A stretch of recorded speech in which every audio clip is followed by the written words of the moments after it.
Wake that ass up. Early in the morning. The Breakfast Club. Morning, everybody. It's DJ MV, Angela Yee, Charlamagne the Guy. We are the Breakfast Club. We got some special guests in the building. Yes, sir. Now, we all seen Central Park 5. When they see us. When they see us is the name of it. I call it Central Park 5, and that's what I know. And now these two young men, the story was based off of your lives. Yes, indeed. So Yusef Salaam, did I say that right? Salaam. And Korey Wise. Welcome, fellas. Yes, sir. Man. Can I ask y'all brothers a question? Do y'all feel seen yet? I think now is we're on a different plateau now. Mm-hmm. You know, the whole globe is responding and vibrating and wanting to understand what happened, especially as it relates to the hashtag This Is America kind of thing. You know, what's been happening in the Black and brown communities has been crazy. But then you see this film When They See Us, and it's like, oh, this happened to the formerly known as Central Park 5. Right? But this is what's happening to Black and brown people all around the globe. That's right. And so Been America happening. is this petri dish of, you know, I call it the criminal system of injustice, you know. That's the best thing about social media and everything that's going on and creating movies and Netflix and all these outlets. I grew up in it. So I lived it and I experienced it being from Queens, and we seen it.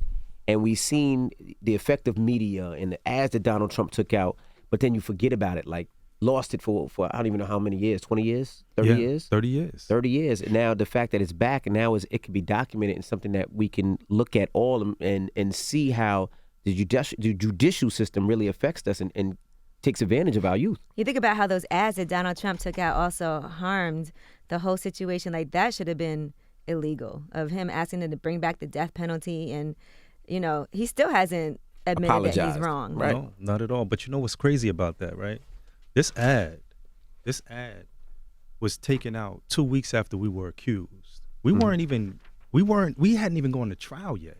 Right. And so they looked at us and said, oh yeah, Korey looks like a rapist. Yusef looks like a rapist. Correct. Antron, Kevin, Raymond, you know what I'm saying? They What does a basically rapist look like? Right. A black man? A black man. A Right. black man. A person Black with this skin color, if they're accused, they're not accused, they're actually the culprit. And that's the biggest problem of the criminal justice system.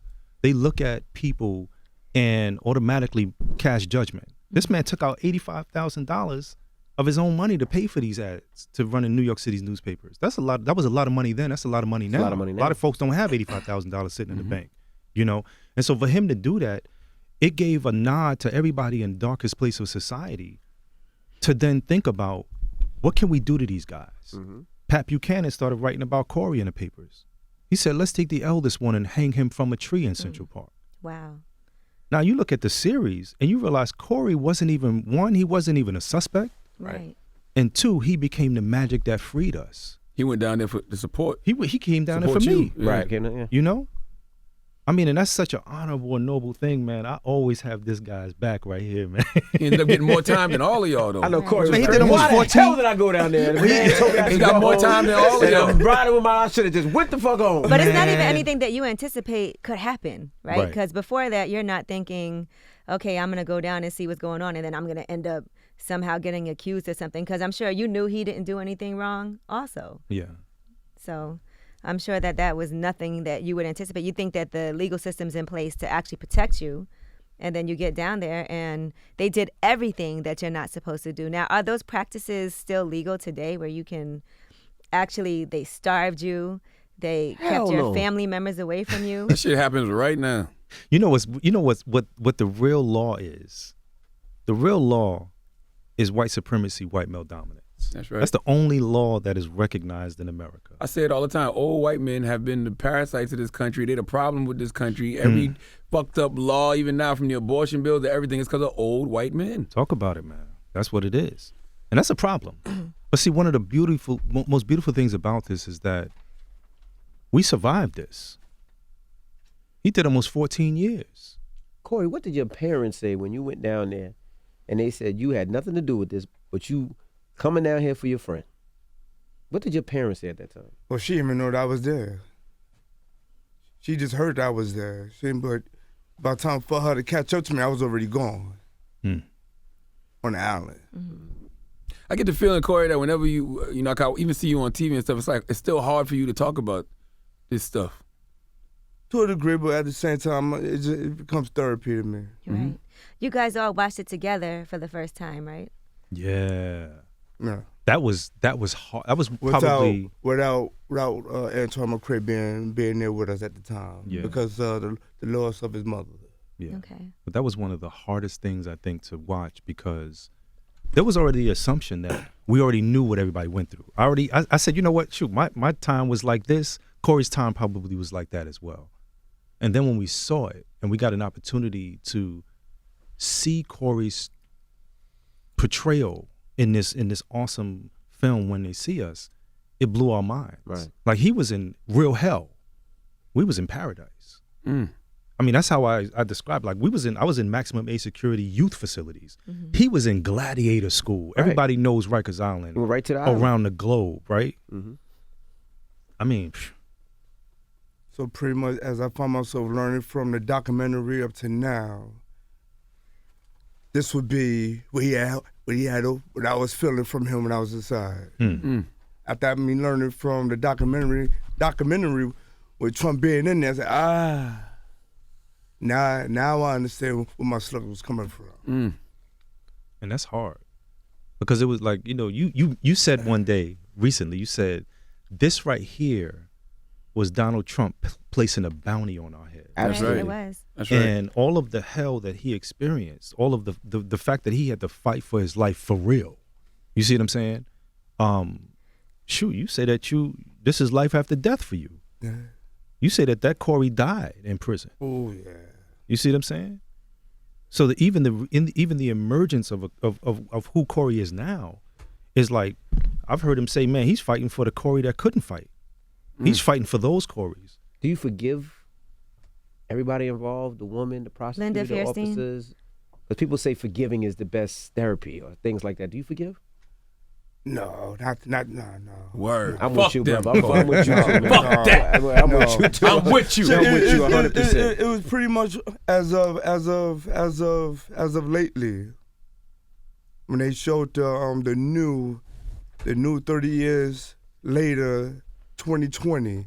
Then I find myself looking at all the players involved, and even she didn't have nothing to do with the rest of it. All she had to do was just hear about Reyes, Mateus, and keep it moving. But she stuck around for the rest. I'm talking about the victim herself. And when I found myself getting an extra from her, as far as the lawsuit and everything, and from the Supreme Court, she was like, well, I feel that the judge should have waited a little. I said, This has nothing to do with you. You got your little money. This has nothing to do with you. You already found out who violated you. My state of mind, keep off of that. Don't get extra with that, because our hands is not on your dining room table. Don't put yours on ours. Or we get so when I'm hearing, damn, these people here are so prejudiced, man. Yeah. You just, as far as they're concerned, in their eyes, you just belong on welfare. You stay on welfare. If we was white kids, I believe we should give them more. So that's what I got from them. So long story short, from that, as far as all the knockouts is concerned, I get it from the world's famous picture with Ali, and I think Sonny Listener's on there, and he was on the ground. Word. So that's what the movie is doing to the system now. It's knocking everybody out. Yeah. It's knocking them out, and it's taking them out. As I found myself learning, the district attorney passed away before his 100th birthday. So I was glad that he overturned it and he took it to his grave with him. Because if he ain't overturned it, it'd been about at least another 30, 40 more years for another district attorney to overturn the case. So I was just, wow. How does it affect y'all personally that the judicial system is still flawed so many years after y'all wrongful conviction?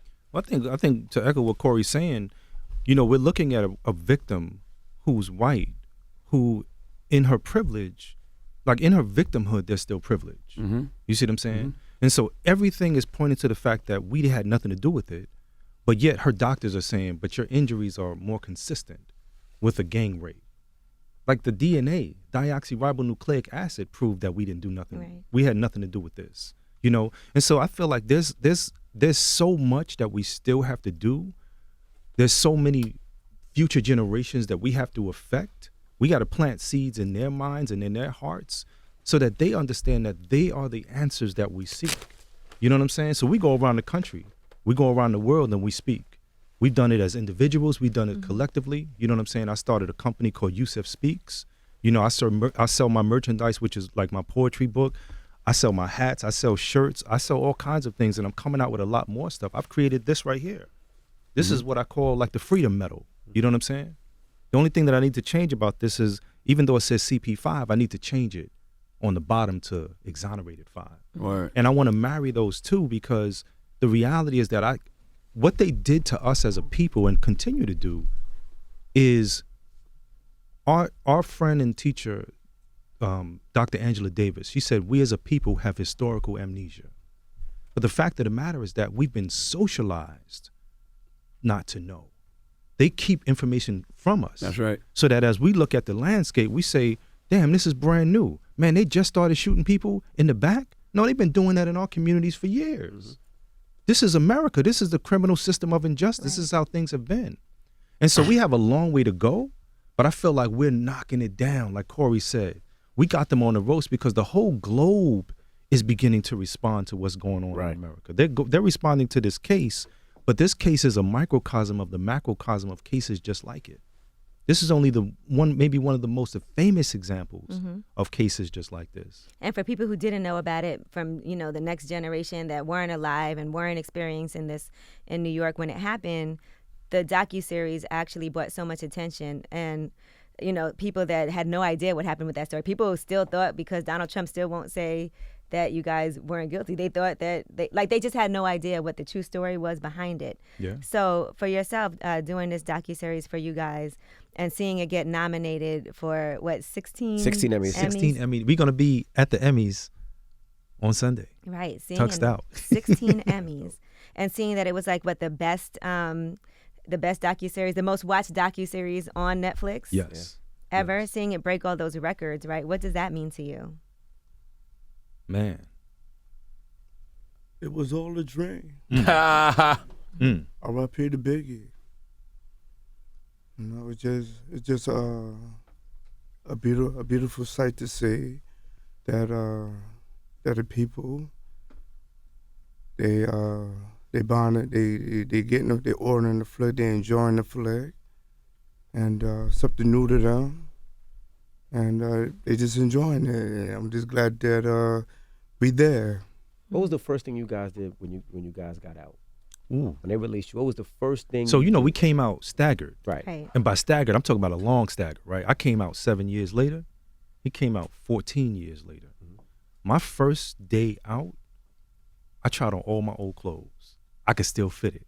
I put on a triple fat goose with the fur on the collar. It wasn't in style. And my sister saw me. She was like, yo, don't wear that. It looks good, but don't wear that. I literally had the triple fat goose with the fur on the collar, and I'm checking myself out in the mirror like, man, I'm going to wear this. You know what I'm saying?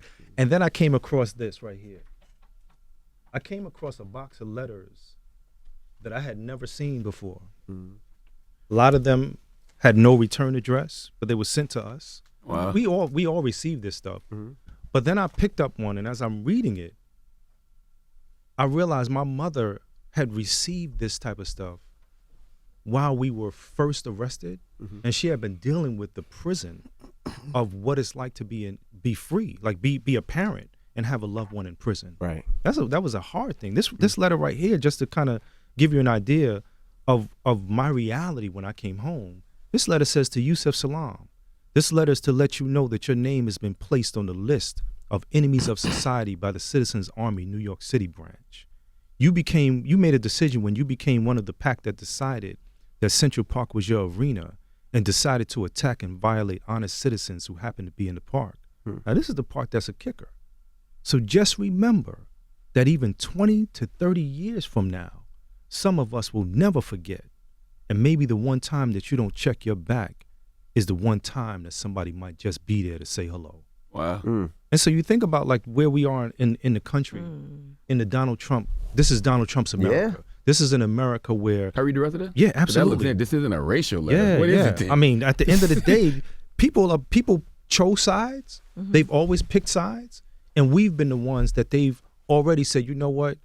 we're expendable. Absolutely. And Called you a mutant animal with no conscience. But this was sent to all of us. Now, Korey, what was the first thing that you did when you got home? Try to find a roof over my head. Mm. Try to find a roof over my head and just pretty much from there just try to find me. Went to my mother and went from there. Went to my brothers. My brother's spot uptown. He couldn't deal with me. I was just scrambling. You said he couldn't deal with you because you still had that jail mentality. Could have been, or just he just not used to having a kid around him. Mm-hmm. I don't even know, but he was just I'm hearing, but as I was hearing all the negative coming from him, it was just building me up. Right. Okay, some way somehow I got you, and I just it was rough. It was rough for me to get where I'm at today. So pretty much where I'm at today, just now it's time to make people feel it now. Mm. It didn't help me, nah, I can't help you. Mm. You took a lot of loss in prison too, right, Korey? You lost your sister and the girlfriend, right? Yeah, They both died. yeah. Did you ever get a chance to properly grieve either one of them? No. Man. I guess my only way of grieving would be just watching a movie. Mm. That's when, because I don't watch it like that. So when I do watch it, it becomes brand new to me. And then when it becomes brand new to me, it makes me want to look at my brother here and just punch him in the shoulder. I mean, but that's real talk. Because at the end of the day, his pain came from the decision that he made to come down Right. to be my ace in the hole. Right. Like, not understanding anything about the law. A lot of times now, if we see somebody being arrested or something like that, we like, yo, we know our rights. Right. We start talking to the cops. But Miranda says you have the right to remain silent. Anything you say can and will be used against you in a court of law if you fail to remain silent. And so not even being wise enough to understand the chess move that was being played on us. You see what I'm saying? Right. And it's so crazy for me because I feel so this is my brother and I'm indebted to him in a way that is indescribable. Right. Because not only did he make the decision to come down, but when you see the series, you realize that people aren't built the way he was built. Right. And still is built, right? They came to get him at one point. He's in his cell and they said, hey man, get ready. We're going to your parole hearing. And he's like, nah, I'm not going. They're like, you're not going? He said, nah, if they don't want to hear my truth, I don't want to waste my time. Like, imagine if he would have said, let me just say anything to get out of here. Right. Word. The story never would have been told. We'd have still had this cloud of suspicion over our heads. He bumped into the real dude that did it. You know what I'm saying? Like, I look at it from a more spiritual perspective that everybody that was supposed to be players in this was in the right position. When you bumped into that dude, what was your mentality then?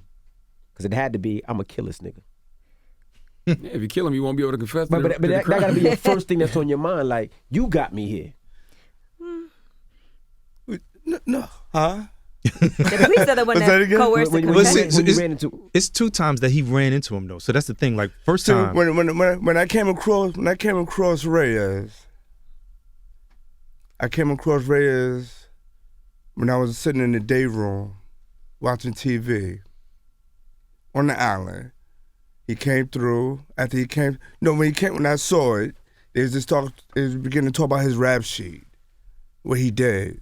So I'm looking at it and I recognized a few other officers that was behind him. And I'm like, the thought came to me one time, could he have something to do with this here? But that was it until we fought. We fought in the day room about TV, because I was about to watch Video Music Box at the time. Ralph Ralph McDaniels. McDaniels, there you go. And he was looking for the Spanish station. And we fought. Nice little scar from him. Thank you, Reyes. And shortly after that, long story short, that I had caught up to him upstate in Auburn. I'm getting over quarantine. And Auburn is like, oh God, it's like a 70s movie. Everything is in the yard.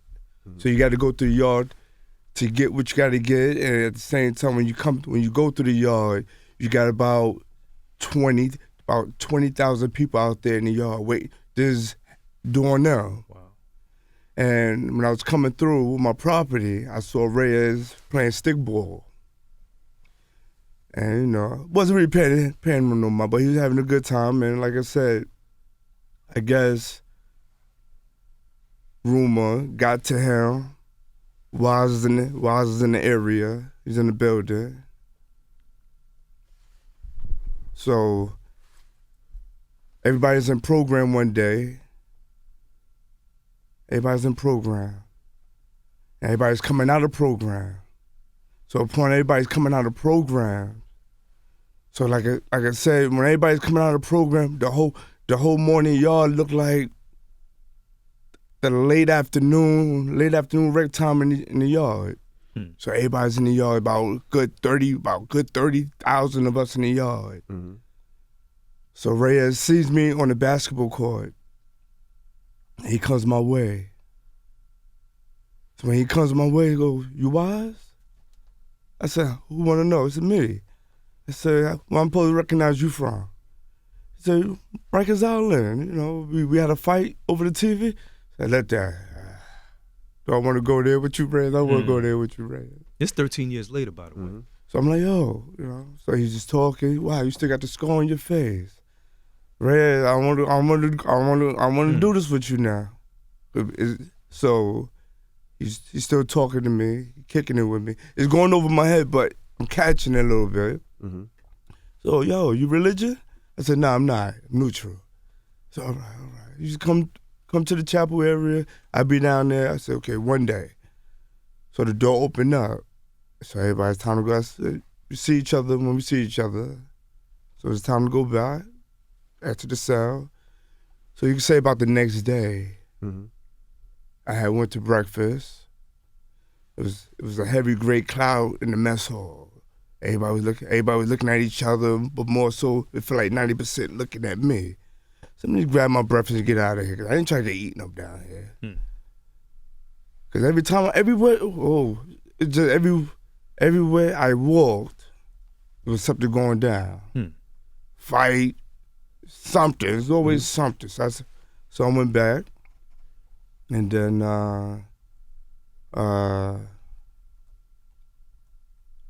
my door opened up.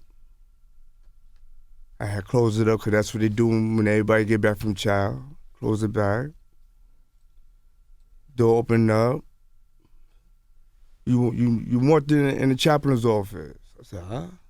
So I felt like a movie. I'm like, "What's going on?" I don't think I want to go because I already know the answer to that. So my little next door neighbor like, "Yo, big homie," I said, "Yo, take a walk down to the mess. Take a walk down. Leave your cell a little bit." I said, "Okay." I listened to you. It was a blood kiss, so I went down. It was my mom's. Picked it up. And she was just hysterical. I'm like, "What's up?" She said, the guy who ran into you up there where you at, he loved you so much he cleared your name. I said, "Huh?" "He cleared your name." I said, "Okay." And then, like I said, from there, my moms came up there with a few people from Channel 7 that had phone conversation with Mr. Reyes. Then they found him moving Reyes out because they didn't want their skeletons to be exposed by Channel 7. So they moved them to Clinton down the mall. So we talked, and it was just good. Just say how you want to do that. Say, "I'm ready to come home," whatever. So I had to come home on parole. So I came home on parole. It was just good. It was just a beautiful feeling. Right. Man. Like, I got a Imagine if part he of me 'cause would I have gotta- never ever. I gotta leave, y'all. I got a part of me, but thank you guys. Lessons, for what you've lessons. done. Okay, all right. And the reason I say thank you is because you opened up a conversation. When Ava was here, Ava DuVernay was here, we opened up a conversation to help teach these youth, Yes, and teach indeed. kids what to do when they get pulled over, what they need to say, what they need to watch out for, and what they need to be careful for, and even the parents, what they can do. And a lot of times that conversation is not had in our community. You know what I mean? We always want to give the middle finger, and we always try to talk ourselves out of a situation. But sometimes, like you said, just being quiet is the best way to get ourselves Yes, out. indeed. And thank you guys, man. Thank Thank you. you, Envy. Lessons. How did Ava's depiction of the story change your life this far? Wow. I think in a good way, because she was able to take this story that all of the negative players, meaning like the system, she was able to take the story and turn it inside out so that people can see the humanized version of us, to understand what was really at stake, that we didn't deserve that we literally had a huge chunk of our lives taken away from us, Right. and a lot of us do. And here we came back and we were able to survive somehow. You know? A lot of us didn't know the details either. Right, and the details was the stuff that they didn't want you to know on purpose, because they wanted people to think just like the jogger, right? They wanted everybody to think, including the jogger, that they had done their job. Right. They're Case closed. We solved this case. right, Yeah. but they were so invested with this case, and here it is. All of our families, all of the people that were supporting us was like, you got the wrong guys. These guys didn't do it. You had Kevin Richardson, who was picked up that night with Raymond Santana. No forensic. I mean, they had Kevin saying that she scratched him. Right.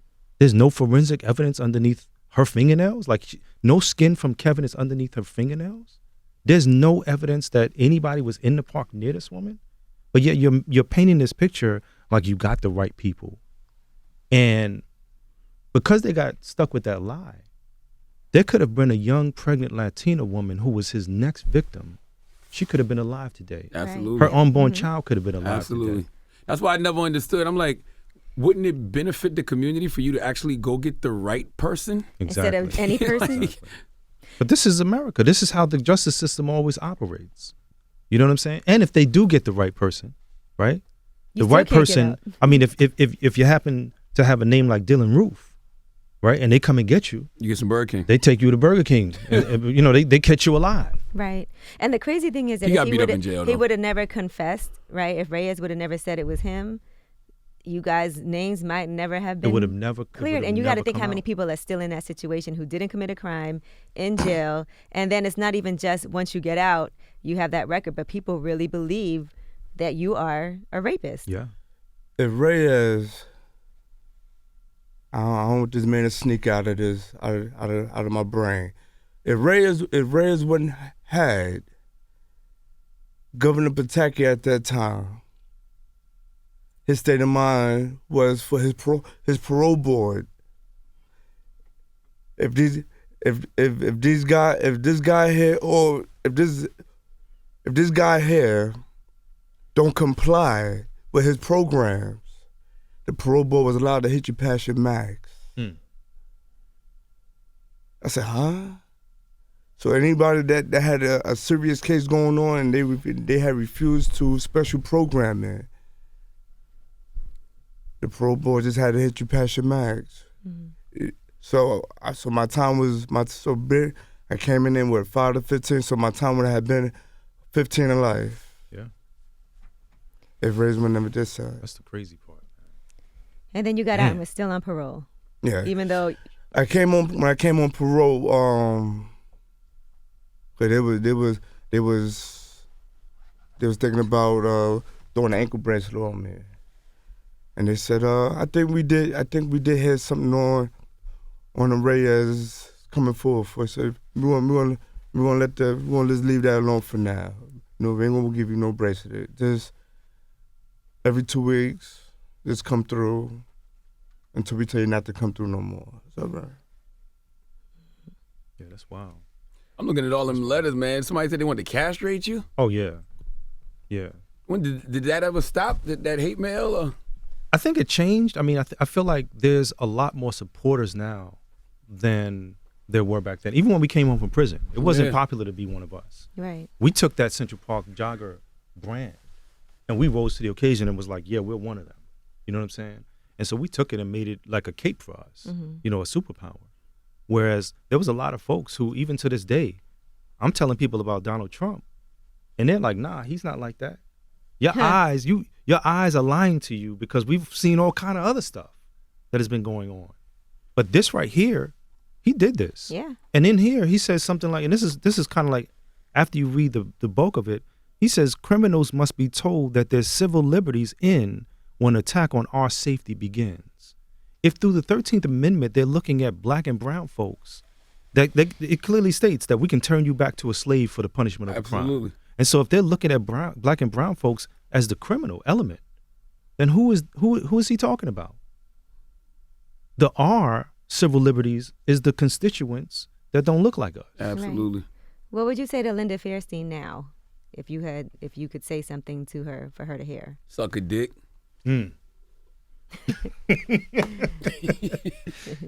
Wise man. Oh no! Wow. I guess I would just say basically, thank you for saving my life. I don't know how my life would have turned out. You know what I mean? What do you mean by that? Huh? What do you mean by that? Why do you think she saved your life? Cause she put me in a bad situation, and at the same time, when me being a kid, I don't know how my life would have had turned out. If I would have graduated from high school, college, work. So she, you know, I guess she just put easy money in my pocket by her messing up. Yeah, but she took away a lot of your life, my brother. Right. You know what I mean? There's no price on that. We were, when I spoke before and I said we were all placed in this case on purpose, the beautiful thing about this is that for us to be survivors, for us to realize that we have comeback power, that we came back from sudden death. You know what I'm saying? Mm-hmm. You look at a person like Linda Fairstein and you realize she, Elizabeth Lederer, the officers that were involved, the media that wrote the story in a way that made sure that the public opinion was swayed to make sure we got convicted, all of those people were working for evil. Yes. Without even realizing it. Like you're trying to get ahead in life. Like in the series, one of the attorneys comes to Linda Fairstein and says, you know, can you at least give them a fighting chance? Right. And she says, this is not about law anymore. This is about politics. So they're talking about whether you live or die. They're talking about building their careers off of our backs. What I want people to understand is that look at where we are now 30 years later. Nobody would have ever thought that this truth would have came out. And that everybody else that was involved, not only are we trying to find out what went wrong with the Central Park jogger case, but we're trying to figure out what other cases did they do this to as well. That's the collateral effect of this, you know? All right. Well, we appreciate you guys so much for coming through because that was an incredible series. We're happy to have you here with us.